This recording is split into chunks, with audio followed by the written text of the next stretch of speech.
Selamat pagi teman-teman, Shalom.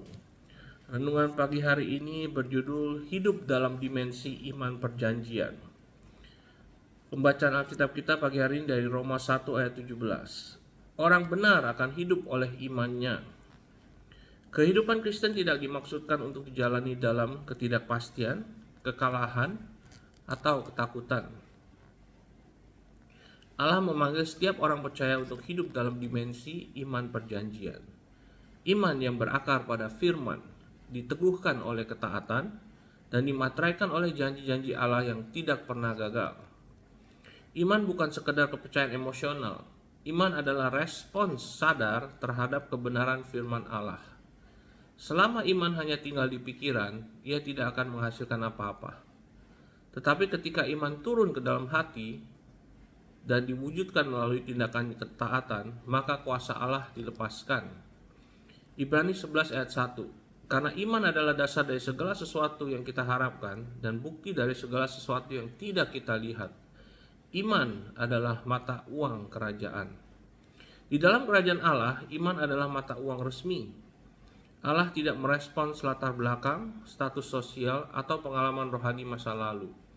Allah merespons iman yang hidup. Di mana iman hadir, di situ kuasa Allah bekerja tanpa batas.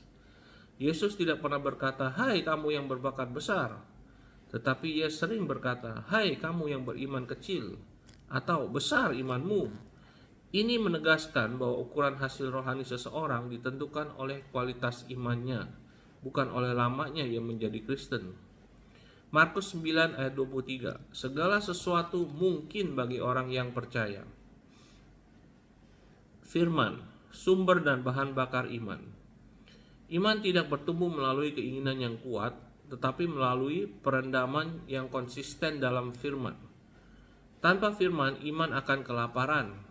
Tanpa iman, firman akan menjadi huruf mati. Firman dan iman harus berjalan bersama. Firman Allah bukan sekedar informasi rohani.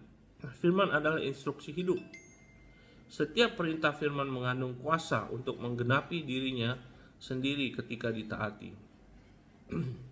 Matius 4 ayat 4. Manusia hidup bukan dari roti saja, tetapi dari setiap firman yang keluar dari mulut Allah. Saat firman menjadi otoritas tertinggi dalam hidup seseorang, kekacauan akan kehilangan kendali. Amin. Ketaatan, bukti iman yang sejati. Iman sejati selalu diuji melalui ketaatan. Banyak orang mengaku percaya kepada Allah, tetapi hanya sedikit yang bersedia menaatinya sepenuhnya.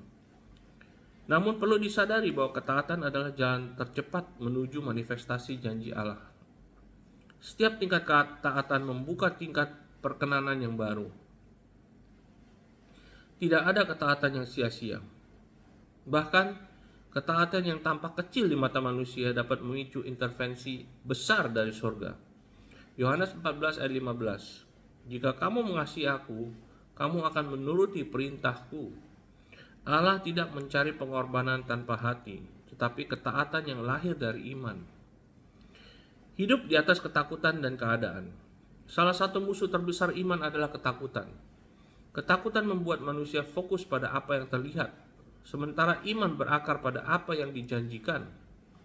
Selama kita hidup berdasarkan keadaan, kita akan dibatasi. Tetapi ketika kita hidup berdasarkan janji, kita akan dibebaskan. 2 Korintus 5 ayat 7. Sebab kita hidup oleh iman, bukan oleh penglihatan. Orang percaya dipanggil bukan untuk bereaksi terhadap keadaan, tetapi untuk mendeklarasikan kebenaran firman di tengah keadaan apapun. Kesadaran perjanjian, identitas orang percaya. Kita bukan sekedar pengikut agama, teman-teman. Kita adalah anak-anak perjanjian. Setiap janji Allah adalah hak legal bagi orang percaya di dalam Kristus.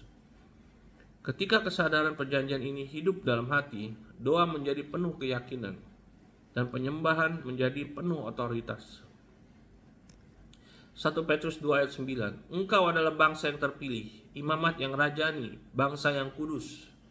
Kesadaran perjanjian mengubah cara kita berdoa, berbicara, dan mengambil keputusan. Hidup untuk dampak dan kemuliaan Allah. Tujuan iman bukan hanya untuk kelangsungan hidup pribadi, tetapi untuk memuliakan Allah dan membawa dampak bagi generasi. Iman yang sejati akan selalu menghasilkan buah. Jiwa dimenangkan, hidup diubahkan, dan nama Tuhan ditinggikan. Allah sedang mencari orang-orang yang bersedia percaya kepadanya tanpa syarat dan taat tanpa kompromi. Yesaya 60 ayat 1, bangkitlah, menjadi teranglah, sebab terangmu datang. Mari kita berdoa teman-teman. Tuhan, hari ini kami memilih untuk hidup oleh iman, bukan oleh perasaan atau keadaan. Kami menerima firman-Mu sebagai kebenaran tertinggi dalam hidup kami. Kami menyerahkan kehendak kami untuk taat sepenuhnya kepadamu. Biarlah hidup kami menjadi alat bagi kemuliaan-Mu dan bukti nyata bahwa Engkau setia pada janji-Mu. Dalam nama Tuhan Yesus Kristus kami berdoa. Amin. Okay, have a great Monday. It's a new week again, yeah. Second week in 2026, I think, yeah. So God bless you, yeah. May this week be a wonderful week for you with walking with the Holy Spirit. In Jesus' name, amen. Bye-bye. See you again tomorrow. God bless.